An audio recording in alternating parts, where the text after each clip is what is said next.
Area 51 has a sister facility, Area 52, and it's a place of secrets of its own. He's driving home about the time I get to Los Angeles and get my cell phone. I said, Bob, he says, where the hell are you? And I said, well, I accidentally got on the wrong airplane. I'm in Los Angeles. So that was the big laugh for about 5 years. John Lear gets on the wrong airplane. Okay, with your ideas, and they're pretty cutting edge, basically. Do your friends agree with you? I don't have any friends. Come on, John. I don't believe you. Friends. You're one of the most charming guys we've come across. My good friend Bob Lazar thinks I'm nuts. So. Does he really? Yeah. He told us at the birthday party. And he works on UFOs. So as a matter of fact, if you'll reach behind you, I would like to read his birthday present to me. It's that cup that says JL. Right. Just hand it over here. Okay, now Bob Lazar had this made for me, and this is my birthday present. Basically, what this is what does it say? Periodic table of elements, and the periodic table of 116 is JL, and it says it's a human solid. And the atomic mass is 256.89, and it has all the stuff there. And then it says, element, John Lear, occurrence, found primarily in Nevada. Physical properties, JL is a rare and unstable element. It is best known for its remarkable ability to resist common sense and facts. Oh, geez. Applied liberally, JL has been known to improve the quality of lawns. It is also known to absorb great quantities of expensive substances. It is one of the most powerful money-reducing agents known to man. Prolonged exposure to this element can cause severe physical, mental, and financial damage. That's great. Okay, and you told us off camera that Bob Lazar has gone back in working for the government. Yeah, he works back at Los Alamos National Laboratories. What's he working on? I have no idea. One of the things he told us is when he went back to work, they had a short chat with him, and before they gave him his clearance, they said, now, Bob, you're not going to cause us any more problems, are you? And he said no. Well, they basically threatened him to get him to come back in, isn't that right? I mean, he was having all kinds of problems right before that. I didn't hear that part. Okay. But he's been inside for about 4 years. I think so. Yeah. Okay. And you're saying that it's possible he might give interviews? Yeah, he did the Travel Channel a couple of years ago, and just the other day did somebody else, but it would be best that you did not mention my name. Just call him up out of the blue. Okay, but he's your friend, right? Yeah, he's a good friend. He came to my birthday party, and it was really great. As I've told you, I used to have 2 wicker chairs here. In 1987, I started talking about UFOs. I gave a lecture at the Spring Valley Library. Well, it created such a ruckus here in Las Vegas. People were calling. There were people wanting to interview me. I mean, it just exploded. And, of course, it disrupted my family here because people were calling. Marilee eventually had my phone shut off. She took all my UFO files. I mean, it was bad. And so in 1988, a guy called. He said, my name is Gene Huff. I'm a real estate appraiser, and I'd like to get some of your tapes and stuff. I said, Gene, I'm out of it. It's almost cost me my family. I'm just not doing it. He says, okay, well, if you ever want to trade some tapes, I'll trade you a real estate appraisal for it. And I said, oh, wait a minute, because, I needed some money. I said, I'll tell you what, I'll get you those tapes, and you appraise my house. So he came over the day after that to do the measurements. Of course, he had no idea it was 7,700 square feet. He's complained ever since because he had to do such a huge house for just a couple of tapes and some information. Well, anyway, when he came over, he brought this guy named Bob Lazar, and he introduced him to me. Bob was the guy that held in the end of the measuring tape. And he said, Bob used to work at Los Alamos National Laboratories, and he lives in town now and develops photos. And so I said, great, So Gene and I are talking about UFOs, and Bob is rolling his eyes. He said, you guys are nuts. This could not be true. I worked at Los Alamos. I had a Q clearance. If it had been true, I would have known about it. I did enough snooping around there. So he didn't want to hear about any of this stuff. So anyway, that was like in June of '88. So over the next 4 or 5 months, Gene and I and Bob exchanged information. And Bob, you know, there was 3 or 4 things that pushed him over of this is totally ridiculous, that it might be true. And one of them was, in those days we knew about a secret facility at Los Alamos called YY-2. And my information was that it was where they held the aliens there. And then there was something else. But anyway, Bob found out, yeah, there was YY-2, and yeah, it was way more classified than he could end. And there was like 3 or 4 things. And anyway, in November, that was when Bob decided that, well, you know, I think I'll see if I can get a job up at Area 51. So he called Dr. Teller, who he knew from Los Alamos, and I think I was there when Bob talked to him. And Teller said, do you want to work out here at Lawrence Livermore with me or there in Nevada? And Bob said, I want to work at Groom Lake. And so Teller says, okay, well, let me get back with you. So then Bob had 3 interviews down at EG&G, and he would come up here after each interview. And I remember after the second interview, the first question was, do you know John Lear? And what do you think of John Lear? And Bob said, yeah, I know him, and I think he sticks his nose into places where it doesn't belong. And Bob told me what I didn't tell them was, I also like to stick my nose into places where it doesn't belong. So he got his 3rd interview, and he told us, you know, he aced him because they talked about really technical stuff. And he just laid it out, and he said, I did a good job. Anyway, the next thing I know is December 6th of 1988, Bob sits down, and he says, I saw a disc today. And I'm writing out checks there, you know, and I'm not paying attention. I said, what? He says, I saw a disc today. And a disc? Theirs or ours? And he said, theirs. I said, you went to Groom Lake? And he said, yeah. And I said, what are you doing here? I said, obviously they're going to follow you. Why don't you just, you know, work there for a while and then come and tell us what happened? He says, because I have seen you take so much crap over the past 6 months about this. I'm telling you, it's real. I saw it. I touched it, you know. And then we spent about 2 hours talking about stuff. And it was just totally shocking. And okay, and then, but tell us that story. I mean, we got it on the other tape, but it's just so much fun, where he sits down and says, John, you'll never know what it's like. That was January, and he'd been up there 2 or 3 times, or 4 or 5 now, I don't know how many. And I remember January, because it was bitter cold, and I had a short sleeve shirt on like this, and Bob comes in and sits there, and you know, he's just on. He's lit. And he wants to talk about something, and we already knew we shouldn't talk in here. So we went out by the pool, and Marilee's coming this way, and, you know, she said, what are you 2 doing? You know, we're going out, you know, to talk, you know, and she's suspicious of anything anyway, so she doesn't believe that for a second, but she lets us go. So we went out in that little back place by the stable, and I'm looking at him and said, what? He said, John, you will never know what it's like to see your first alien. I said, you saw one? He said, yeah. I said, it couldn't have been a doll, it couldn't have been, no, it was one. And, you know, these days you ask him that question, he says, well, I don't know, could have been a doll, they were doing all these weird stuff. Oh, yeah. But that night, that's exactly what he said. Okay. And I said, how did it happen? He says, well, I was walking down the corridor. He said, I got a guard on each side. And he said, I walked by this door, and there's like a 12-inch window pane, and it has wires through it.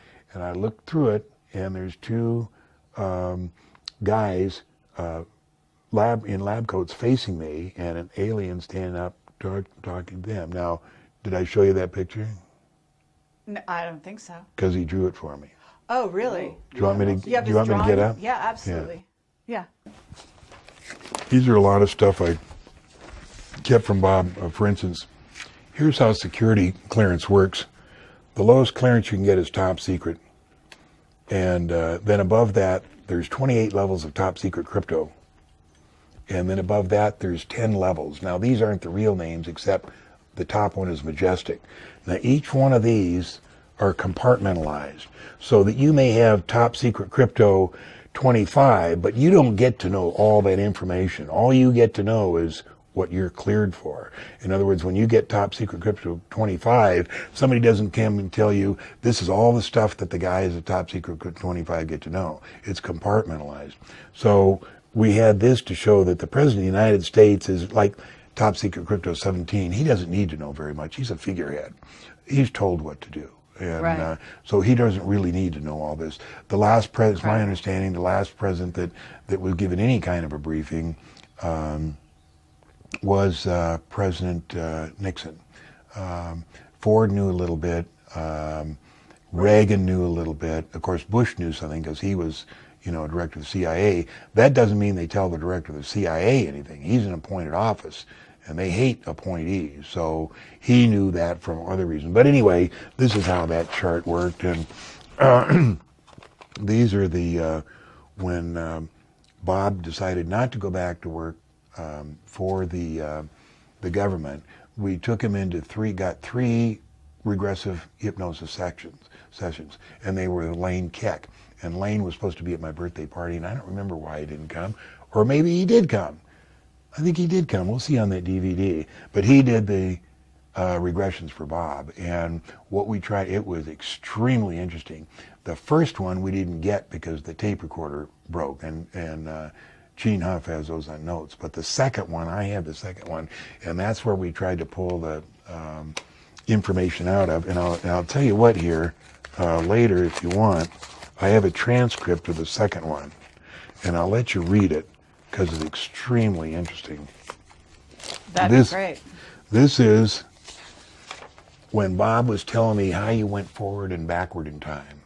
And okay, I was going to ask you that. So Bob worked on time travel, didn't he? He didn't work on it. He was briefed on it. See, when he went up there, he knew Teller. He must have, and he worked at Los Alamos. I mean, he only knew Teller because he met him that day in front of Los Alamos when Teller was giving the speech, and Bob was on the cover of the Los Alamos Times with his jet car, and he walked up to Dr. Teller and said, "That's who I'm the guy you're reading about." And Dr. Teller said, "Oh, really neat." And then they had a little chat. But that's the only place he knew him from. He didn't work with him, but he did work at Los Alamos, and he did listen to Teller talk. So Bob, when he went up to S4, he said, they asked, you have to choose what you want to do. You can't have a little bit of it all. You have to choose, do you want to be, work on this or that? And Bob wanted to work on reverse engineering the propulsion. That was his job. But he got briefed on all this, and what he's showing me here is how you go forward in time, which is just exerting a strong gravitational pull, and how you go aft. And he started drawing it like that, and then he put his scribbles, I don't know how it works, So anyway, these were the Bob Lazar, 1987. He was drawing me the different shapes of vehicles that were at S4. And this one, what he's doing here is he's showing me one had been hit by a projectile. And when I first, let me see here. When I first started showing Bob the pictures of the moon and showing him stuff that was on there, I was saying, look at this, vapor and this and that, and he kind of looked at me real skeptical, and then he said, John, I walked out the door, and then walking out of the door of his home, he says, John, if any of this stuff is true, I'm going to have to kill myself. And so I said, why don't I get that on paper, Bob? So I had him sign this thing that says, I, Bob Lazar, promise to kill myself if any of John's moon stuff is true. Signed, Bob Lazar, August 23rd, 1996. Well, what happened is, when I finally got somebody, when I ordered that photograph from NASA, they sent me the negative. It was a 16 by 20 negative. Right. And it took me, 5 or 6 years before the technology got even to Las Vegas to make a positive that size negative. So when I got it, I took it over to Bob's house, and there's a little one right here. This was the first I got, and I took it over to Bob, and he scanned it. And those are the scans went on ATS. And so up here, I'll let you do a close-up later, there's obviously what looks like a parking garage. So Bob looks at it and looks at it and looks at it. He says, yeah. He says, I got to admit, that is not natural. That is something. And so I said, you know, Bob, we've been friends for a long time, and you know, I know you're a man of your honor, and you have agreed that if any of my moon stuff was true, that you would kill yourself. And he says, well, is there any way I can get out of it? And I said, yeah. As a matter of fact, why don't you just sign this statement here? And this is August 5th, 1998. This is 2 years later. It says, I, Bob Lazar, in return for not having to honor my commitment to kill myself, if any of John's moon stuff is true, do freely admit that the object in the crate of Copernicus on the moon, saved as apple crate, is a box which I don't know what is doing there. Signed, Bob Lazar. Now that's the best I could get him to do, Okay. but that is really the infamous parking garage on ATS that I show everybody, and people say, no, I don't see a parking garage, but I'll show you the enlargements later. But anyway, these are some more. This is the original drawing he did on how the antimatter reactor worked. And this is how he showed me the arches were in the. And that was what year? This is all between December and March of December of 1988, March of 1899. And these are the notes I kept. Meeting with Bob Lazar, November 2nd, 1988, because I typed up this stuff. I see. And Now, it says, now, did he draw an alien for you or not? yeah. You got it there? We'd love to see that. I realized that's what we read to get this. Now, the original is blue, and I'm sure it's here somewhere, but this is the original drawing he made me, drawn by Bob Lazar, December 1988, January 1988, disc hangers at S4. Position of gray in relation to two scientists in lab coats, size, orientation, and construction of window through which he saw scientists and the gray. So he was scribbling all over. This is the test site, and whereas 4 was. This was the length of the hangars, 360 feet, and each bay was 40 feet long. This was how the saucers sat in the hangar. And this drawing right here is the two, and this is what Bob drew. These are the two lab technicians, and that's the little alien facing the other way. And he drew the door, and he drew that wire going through the window. He said he looked through that and saw those guys right there. That's great. Did they ever have any exposure, like communication with them? Yeah, 3 times, at least 3 times. Really? And I'll just show this because this was on the back side of the piece of paper. This is Aurora, and this was the airplane we have that cruises at 250,000 feet and goes Mach 12, and that was in 1988. And this is what it looked like when he stepped down from the Boeing 737. When he walked down the ramp this way, that thing was parked towards him, so he was looking up the tail. And he said it was absolutely enormous. He said there was 2 giant squares where the exhaust was, and he said a man would look like a little doll, standing in those. Wow. He's looking at it from behind. He's looking at it from behind. Yeah. So he doesn't know exactly. He just assumed that that's what it looked like in plan view. So anyway, the 3 times that he saw the alien was the first time was when they gave him the pine-smelling fluid. And what they did, it's really interesting, when Bob came in here the very first day, and he said, I saw a disc. I said, and he used to wear a ring, and I forget which finger it was on. I said, okay, now listen to me, Bob.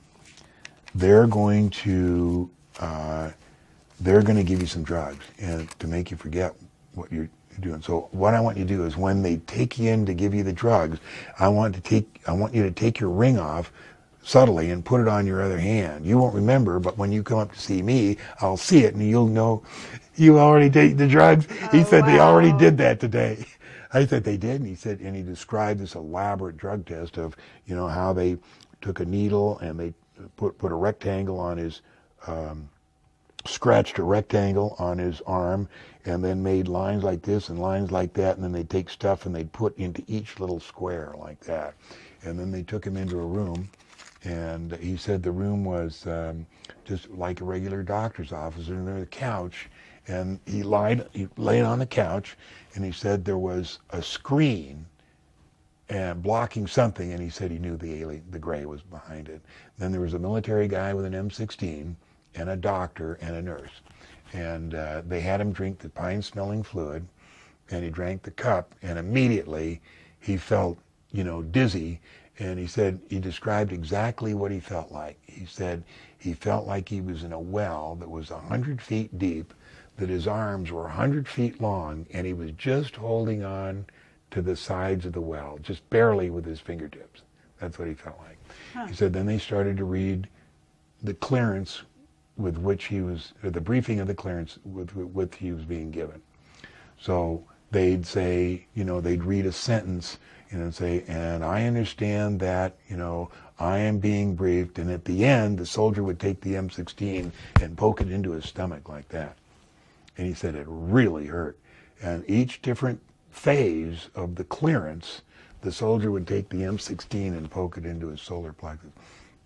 So, and so in the tapes that Lane Keck did, when we were trying to get the information out, they told him a lot of really interesting stuff. And when we would get to, well, what's going to happen in the future, he'd say, I'm not supposed to talk about that. And then Lane would try to work around it with some subtlety, and Bob would grab it, says, no, I can't, it hurts. Oh, no. And wow. So that was the... So like a programming thing. Right. So did he ever do the ring trick? No, because he had already done it. He said they already But he had to keep going to work, so...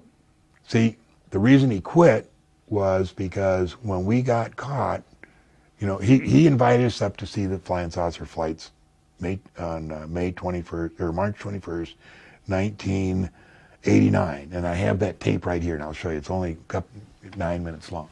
We took that Celestron 8, and we saw, he told us when it was going to fly, and me and Gene are right there, and I focused in on it, and I saw a flying saucer, and it was, tilted about 40 degrees, and it was gold, and it had the stuff radiating off, and I said, quick, Gene, quick, take a look. And as I stepped back, I hooked my foot around the thing. So that came up at the birthday party because everybody at the birthday party was supposed to tell a John Lear story. And that was Bob's story. And okay, well, also the story about getting stopped on the road and the guns in the car. Then that was when Nye County Sheriff stopped us, and that was the third time we got caught. But the point of that story was that when they took him in the next morning to Indian Springs, which is the center of all the security, and took him out of the car with a gun in his ear, they said, now, Bob, when we gave you this clearance, it meant you were not supposed to tell all your friends about the flying saucers. Now, do you want to work here or not? And that's when Bob was non-committal, because the last two flights he had taken up to Groom Lake, he could remember walking up the steps and walking down, but he couldn't remember anything in between, and he said he didn't want to work on a program like that. Well, what about the tall whites? Because from what I understand, Charles Hall talks about the tall whites being out at Indian Wells, that area. You know anything about that? Mm-mm. Bob ever talk about the tall whites? Mm-mm. No. No, only the grays, and they only had the three times. The once was when the pine-smelling fluid, and the once was seeing them in the room. And then once, when George Knapp hired Tavernetti to come up and do the lie detector test, George rented a room at Caesar's Palace, and Bob and Gene Huff got there early, and they knew the room, and so they pulled the door open, and Gene pulled the door open, Bob looked inside, and he turned white and nearly fainted, and he walked over and he sat down in a chair, and Gene says, "What in the heck is the matter with you?" And Bob said, I just had a flashback. He said, I remember talking with the Gray. And what had happened is when they opened the door, the way that Tavernetti had set up there, it wasn't very much light. It was one single table with a chair on one side and a chair on the other side and some equipment there. It triggered this reaction of Bob when he was reading the briefings and the Gray was across from him. And it was such an overwhelming experience of when you first, are in the presence of a Gray, when, you're used to asking a question and then having somebody respond, but when you're talking to an alien, they pick it up from your mind and they're answering before you can get out of your mouth, and it gets confusing. And it was just an overwhelming experience. So that was the other time that Bob had the...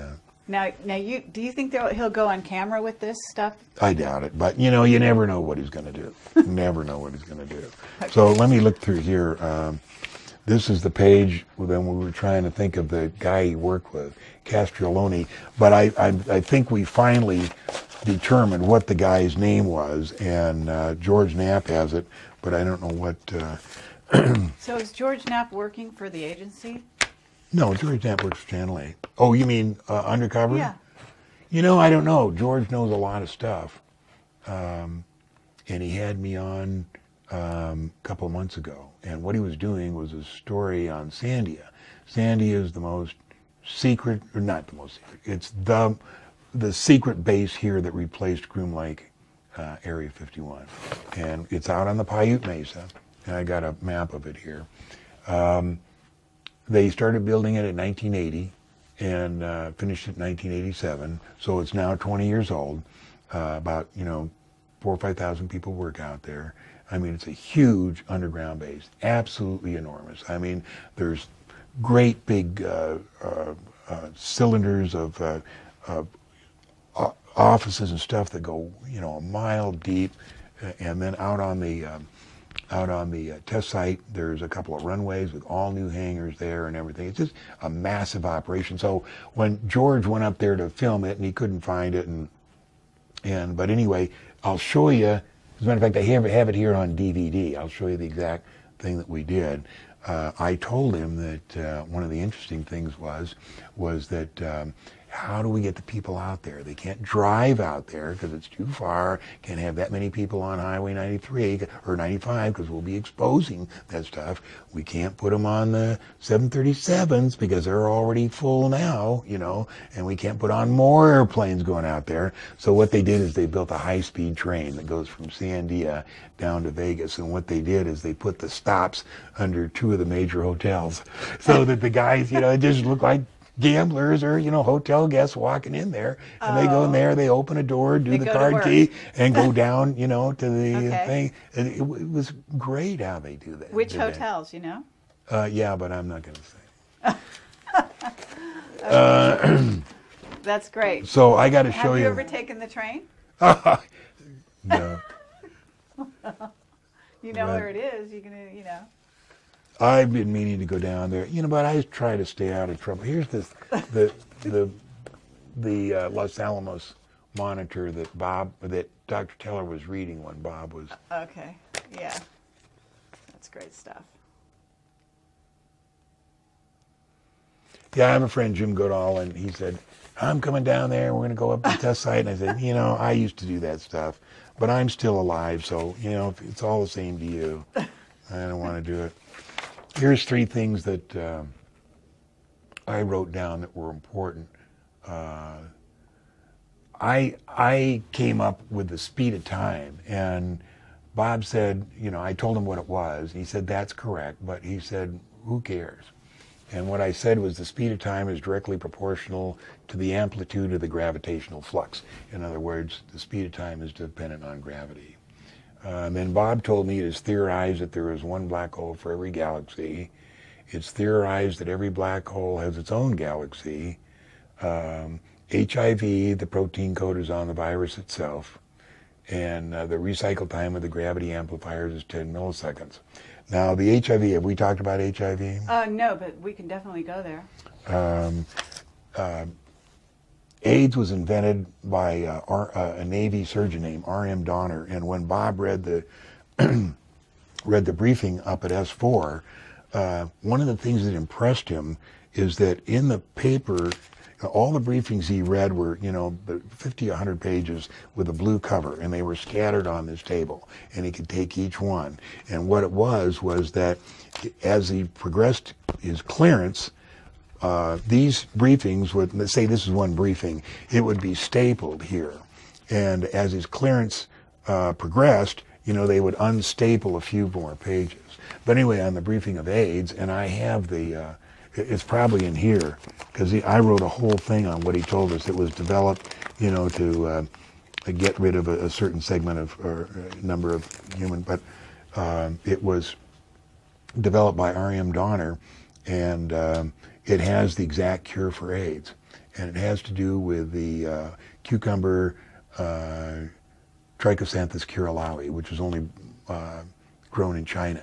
We tried to get it out of China, 3 attempts, but however they know, somebody knows, and each one had been cooked either by a microwave or something as it passed through customs, so it's impossible to get it out. But I'll read you the exact cure and how it works, and if you could... Well, we have a contact right now who says he worked on that, on engineering the AIDS virus in Africa. Possible, but it wasn't in Africa, it was here, and it was released in Africa, but it was developed up at S4. So Bob and I looked for R.M. Donner. We found him. He lived in Santa Fe, and he was retired, and we went to see him several times because Bob then had the contract for the repairing the alpha probes. And what we used to do is we used to drive to Los Alamos from here. It was a 16-hour drive, and Bob had a friend there, and it used to take us like 24 hours to rebuild all these alpha probes. There was like 300 of them. And we'd clean them all up and then rewire them and then put the aluminum tape on them, and then we drive back to Las Vegas. What's an alpha probe? They scan for radiation of the people that go in and work in Los Alamos. Oh. And Bob had the contract. So we did that about every 6 weeks.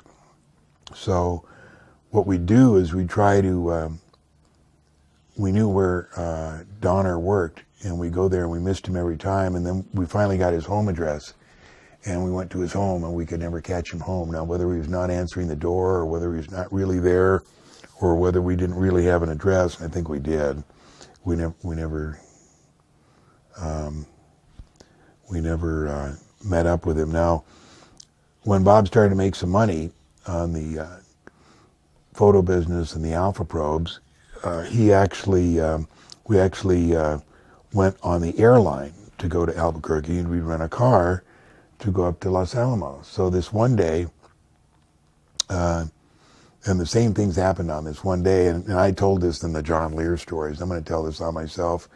So I have trouble recognizing Earth people. For some reason, I just can't, if I haven't known them for 25, and even if I do know them for 25 years, it's hard for me to pick them out of a crowd. So what we would do is to go to Albuquerque, Bob would buy a ticket on Southwest, and I'd jump seat with my airline ID. So one morning we get ready to go, we're going to leave at 7 o'clock, and I go to the airport, and I don't want to get on the airplane unless he's on it. And I walked up and down at all the passengers and looked very carefully. I couldn't find Bob. So I didn't want to get on if he wasn't there, and I couldn't reach him at home. So when everybody got on, I asked the flight attendant, I said, hey, I'm a jump seat on, but I want to be sure, a friend of mine, could you ask Bob Lazar to ring his call button? Well, of course, what I had forgotten is on this particular flight going to Albuquerque, that's all the Sandia and other guys that go on this flight. So when the flight attendant would Bob Lazar please ring his call button, of course the whole airplane, everybody starts laughing because they think it's a joke. That's great. So anyway, he rang his call button. I realized he's there, so I got in the jump seat and went to Albuquerque. We rented a car, drove up to Los Alamos, and for some reason this day, everything went perfect. I mean, we just slid through that thing in about 8 hours. And so we realized that we could drive back, get on the airplane, and have dinner at our favorite Italian restaurant called Parma's. So we pack all this stuff up and write the bill, and we go tearing down the mountain from Los Alamos to Albuquerque and down the freeway. We screech into the rent-a-car place, jump right on the van that's just pulling out, get to the airport. Bob runs up, and gives his ticket. I run up, and sign my, jump seat, run in. They close the door. I sit down, and I heard the captain say, welcome to Southwest Airlines 304 on our flight today to Los Angeles. And I realized that I had rung down the wrong gangway and got on the wrong airplane. So meanwhile, Bob is on the airplane waiting for me, and he sees him shut the door, and he can't figure out where I went. So all the way to Las Vegas, he says, well, maybe he got into the cockpit, and I didn't see him. So they get to Las Vegas, and, it takes much longer to get to Los Angeles, so I couldn't call him. And he gets to Las Vegas, and he goes up to the cockpit, and I'm not there. And he cannot understand how we could have been so close, and I didn't get on the airplane. So he's driving home about the time I get to Los Angeles and get my cell phone. I said, Bob, he says, where in the hell are you? And I said, well, I accidentally got on the wrong airplane. I'm in Los Angeles. So that was the big laugh for about 5 years. John Lear gets on the wrong airplane. The information that Bob got up at S4 was AIDS is a virus that is protected by the protein coat on the RNA preventing the antibodies, the T4 cells, of the immune system from detecting and eliminating it. The alleged cure for AIDS lies in the excrement of the white fungus that's grown from the Chinese cucumber Trichosanthus curulaui. This excrement, which develops after about 2 or 3 weeks, is separated with hydrazine sulfate in an acidification process which dissolves the protein coat on the RNA and exposes the nucleus of the virus that's detected by the antibodies of the immune system. Regardless of how weak the immune system is, the virus will be destroyed. No more than 20 cc dose per 36-hour period should be administered. No antibiotics should be used during this period. The 20 cc's are metabolized in 36 hours, having dissolved the protein coat on the virus. And I mentioned here, over the last 20 years, I've been party to several attempts to get samples of the Trichosanthus curulaui out of China, but all have met with failure. The last samples having been cooked during departure procedures. Now, the October surprise is in 1980, when Reagan and Bush were running against Carter and Mondale. As you know, the hostages were still in Iran, in Tehran, and then Bush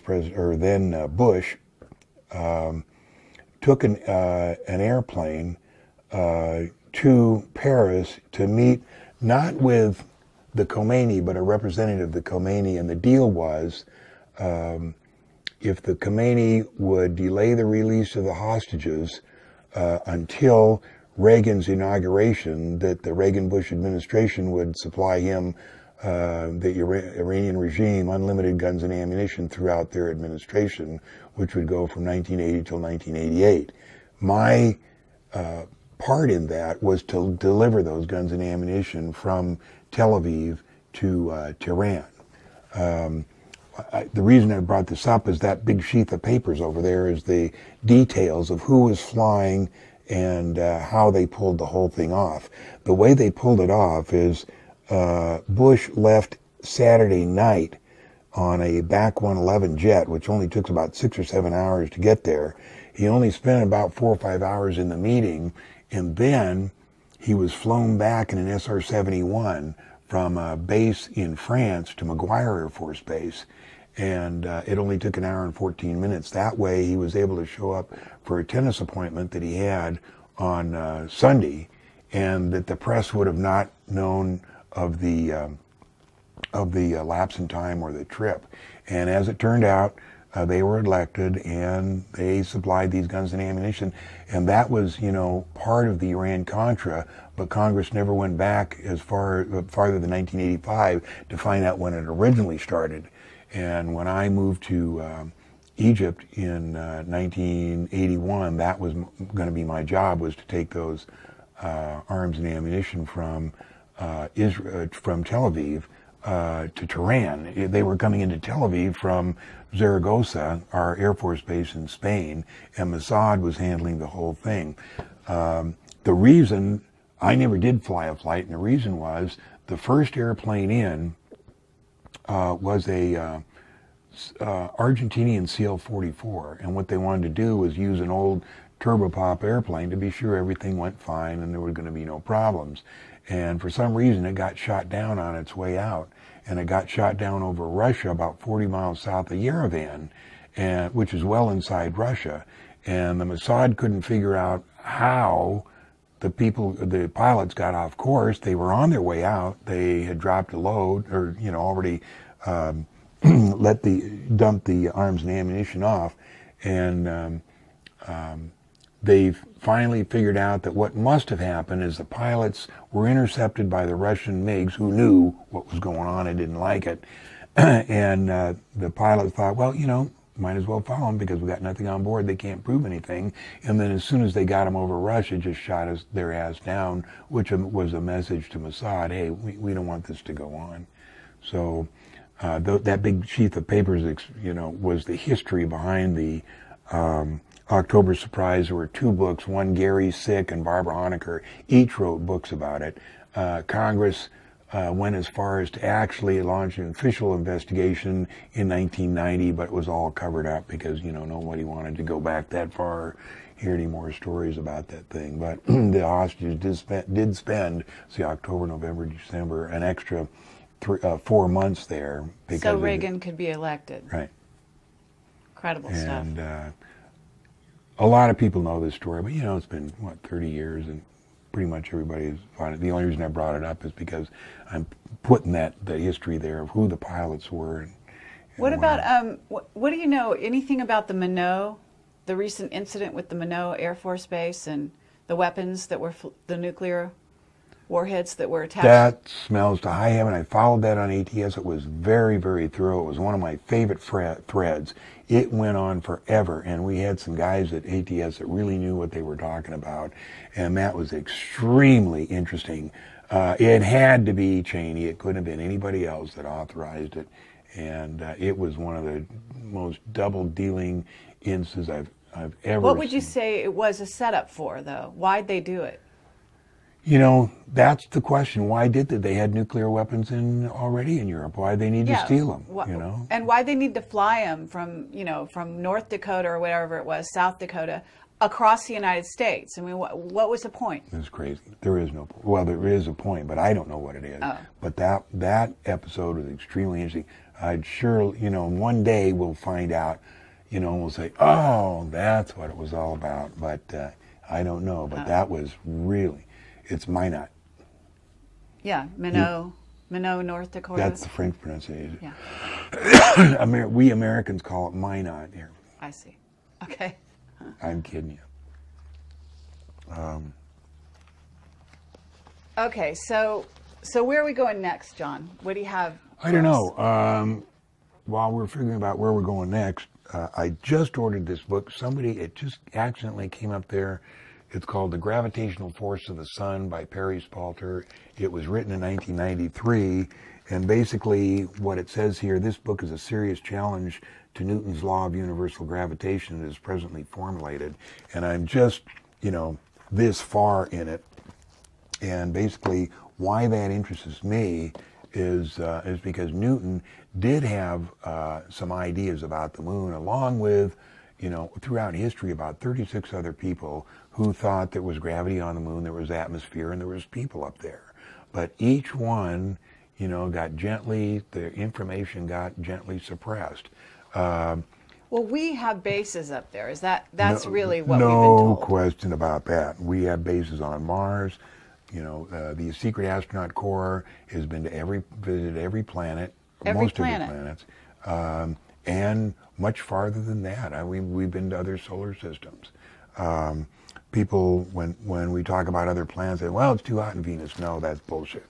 The sun is an electromagnetic sphere. It's not a nuclear reactor. And it doesn't radiate heat as such. It radiates electromagnetism. And each planet has its own filtering system. And so the filtering system around each planet determines what the temperature is. So temperature on Venus is, much like Earth, so it is on Mars, so it is on Pluto, so the same on Mercury. There's people just like us on every single one of the planets. The planets that you hear about as being giant gases like Saturn and Neptune, there's only one gas giant in our solar system, and that's NASA. NASA. That's the only gas giant we have. All the rest of the planets people live on and happy. Okay, so what do you think? They're being shrouded? You think there's we're being suppressed. The information is being suppressed. We're not allowed to know about any of that. The people that Hoagland talk about have taken over, and they consider space their personally theirs, and they don't want to share it with any with us. They have technology that we wouldn't have to pay for gas or electricity right this single minute. Right. But they don't want to share it with us. It's only for the elite, and we're not included there. We can go to war and be subjects for weapons and tests and stuff like that, but we are not going to share in that technology. But out there, there's a fantastic universe, fantastic set of planets. It's really interesting out there. John, I would like to ask you a few questions. Basically, Sure. On behalf of the people who are watching this video, we're asking these questions on their behalf. First of all, I want to say that our source, Henry Deacon, told me personally, I don't think this is on our site, because for me it felt outlandish. He said that there's life on every planet in the solar system. He looked me in the eye and he said, you may well not believe this, but I promise you it's true. Yeah. He said that Venus is not as hot as they want you to believe. He said the sun doesn't work the way that they teach you in school. He said a whole bunch of stuff that corroborates what you're saying. Now, he was on the inside. He's worked in deep black projects all over the place in a number of establishments. And so his source comes from briefing documents, conversations with other physicists, and so on and so forth. Where do you get your information from here? Because this is so extraordinary and way off the end of the spectrum that people need to know how you figured this out, or who's told you this, or what your sources are. Specifically the sun, that came from a document in the Branson files. Branton files. Okay. So have you ever met Branton? No, but we used to talk a lot, and I'm not sure whether I ever met him face to face. But his name is what? His real name? I don't know. I forget his real name, but he's... Anyway, Dave. I think it's Dave something. But anyway, we used to be real close, and then he got sick for a while, and I don't know what he does. But his information is so interesting, and I have no reason to believe that most of it's not true. Have you read the Branton files? Oh yeah, they're absolutely. Lengthy. I have a 3-inch binder that I had him printed out. I mean, he's the one who really publicized the Dulce base information big time in those files. And you're familiar with all of that, right?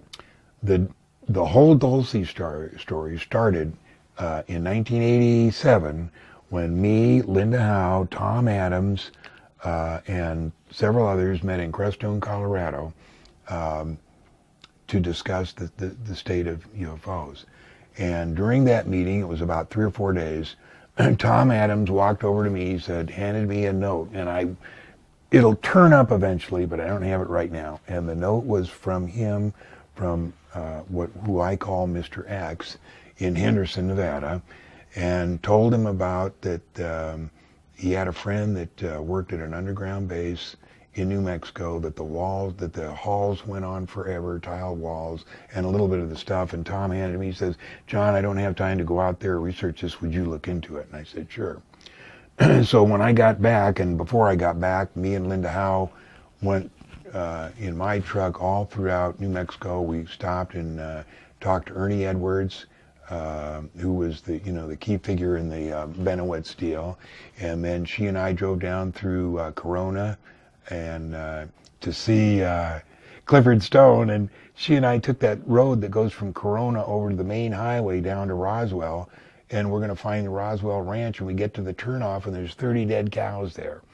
And it was crazy. And so they didn't have the classic mutilations, but they were dead.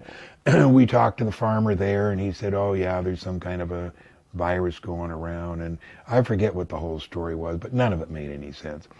And we went down and interviewed Clifford Stone, and then I eventually drove back to Las Vegas and met with Mr. X. And Mr. X started telling me about Dulcie, about the guard that had witnessed the atrocities that were going on there and didn't agree with them, and had decided to escape. And he escaped with allegedly 7 minutes of videotape that showed the hallway, 25 black and white photos, and 100 pages of information. Now we're told this is buried on top of a mountain and it's inaccessible. I'll get to that. So, and that guy is Thomas Costello, is that correct? Thomas Costello. So Mr. X had met Costello, was very good friends with her, and when he escaped, he made 6 of these boxes. And what he did is he gave a box to each one of his friends, and Mr. X was one of them. And Mr. X took me down to Dolan Springs, where he hid his box on the top of a mountain. Now, I didn't go to the top of the mountain or see exactly where it was, but he showed me, where it was generally. So we get back, and I talked to Mr. X over a period of 3 or 4 months, and eventually he shows me some pencil drawings that he drew from the original photographs. Those became the infamous Dulcie papers, and I have the originals right here that I drew from those pencil drawings. And so I drew them. And what are they drawings of? Of the interior of Dulcie. I see. Well, I don't know if we've seen them or not, but can we get those on camera? Yeah. Okay. Do they contain any pictures of aliens? No, they show the lab and all the hookups of the bags and everything. Mm-hmm. And those so are the drawings that were published in Matrix 2, is right, that correct? Yeah, right. We got the ones, yeah. Matrix 1 they were showing. Matrix 1, okay. And the way the Matrix happened is when I was getting into all this, a guy kept coming knocking on the door, John Grace, and, "Hey, I'd like to talk to you." And that was the time when I was having so much trouble with Marilee, and I kept saying, don't come here, I don't want to talk about it. Finally, he came in, and we developed a long relationship of collaborating on information. And Matrix 1, every page came off that desk. And I wish I had that book. My mom passed away, and there was one left that she had in mint condition, and I gave it to one of my nieces. So I don't have an original Matrix 1. I have an original Matrix 2, and now it's up to Matrix 5. Anyway, John Grace was a really interesting guy, did a hell of a lot of research. He worked for Nellis Air Force Base, and one day during this period, like late 87, he wrote a kind of a state of the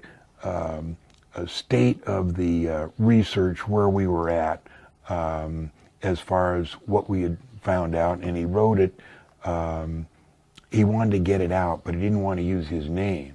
So he wanted to suggest a name, and I said, well, why don't you call it Krill, K-R-I-L-L, because the Pentagon dealt with an alien back in 1994 called Krill, C-R-L-L-L. And he said, okay, and then he came up with out of the blue, the initials OH. It became the OH krill papers. And we weren't trying to shine anybody on. We were weren't trying to put any false information out. It was just what we thought the state of the art was then, and John wanted to know, and we made up that name. So later it became a full-fledged disaster because Bill Cooper started coming up then, and Bill Cooper and I did several video interviews, and one of them was this PM magazine in Salt Lake City. And during that interview, they asked about the krill papers, and Bill Cooper said he'd seen them in the Navy 20 years prior, when, you know, John Grace and I had dreamed them up like 2 months prior to that. And the other thing was, there was a paragraph out then talking about the Excalibur weapon, and the Excalibur weapon was a weapon that the military were developing that would penetrate 1,000 feet of soil.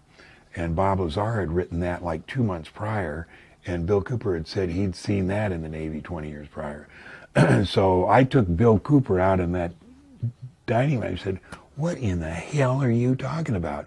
John Grace and I wrote that krill papers, and Bob Lazar wrote the Excalibur." He said, "Well, that may be, but I saw him in the Navy." So that's when Bill Cooper and I started to split, because I couldn't understand why he was saying stuff like that. And then it became known as UFO disease. And UFO disease is when you get so popular in the UFO field and you don't have anything new to say, you make it up.